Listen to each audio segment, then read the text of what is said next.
In the ancient plains of Aroema, where red earth met the sky in a blazing kiss, a child was born under a storm that split the heavens. Her name was Canine, the one who is impossible to forget. Yet from the moment she could walk, it seemed the world was determined to forget her. Canine's father D***D before she turned 2. Her mother, broken and desperate, married a man who never accepted the child who was not his own.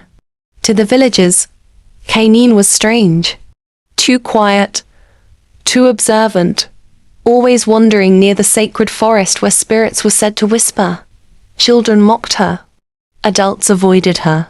Her stepfather called her useless. Her mother said, "Just stay out of trouble." The villagers called her the girl who brings misfortune. But the gods called her something else. On the night Canine turned 16, she discovered a glowing mark on her left arm, a symbol shaped like a rising sun. That same night, she heard a voice from the sacred forest calling her name. Against all warnings, she followed. Deep within the forest stood the ancient Iroko of Echoes, a tree said to hold the voices of forgotten gods. As she touched its trunk, the forest began to breathe literally. Wind curled around her feet. Fireflies burst into spirals of light, and the ground trembled softly. From the light stepped Oru, the god of justice, his form shifting like waves of silver smoke. "Canine," he said, "the world rejects what it does not understand, but the gods do not make mistakes." He placed his hand above her mark, and power warm, fierce and brilliant flooded her veins.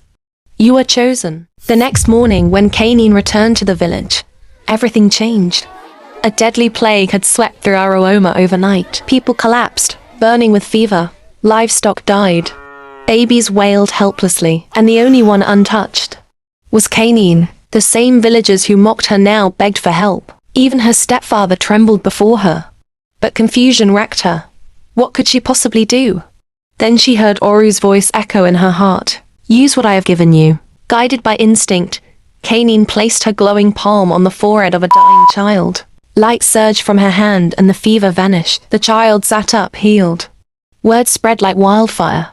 Canine moved from hut to hut, healing the sick, calming the dying, restoring hope to a land that had abandoned her. The village watched in awe as the girl they once rejected became the savior of Aroema. But as with all miracles, darkness noticed. From the mountains came Kurum, the spirit of decay. Enraged that his plague was being undone, he descended upon the village in a whirlwind of black dust. "You dare challenge me, child?" he snarled. Canine stood firm, the mark on her arm burning like a rising sun. "I do not stand alone." Behind her, the forest lit up as the gods themselves appeared, Oru among them. The battle shook the sky. Thunder clashed.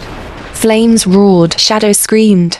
And in the center of it all stood Canine, channeling the power of the gods through a heart that had known too much pain and yet refused to break.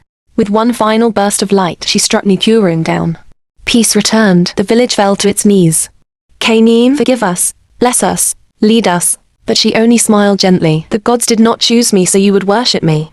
They chose me so you would see me." From that day, Canine became the guardian of Aroema, a bridge between mortals and gods, a symbol of resilience, power, and divine favor.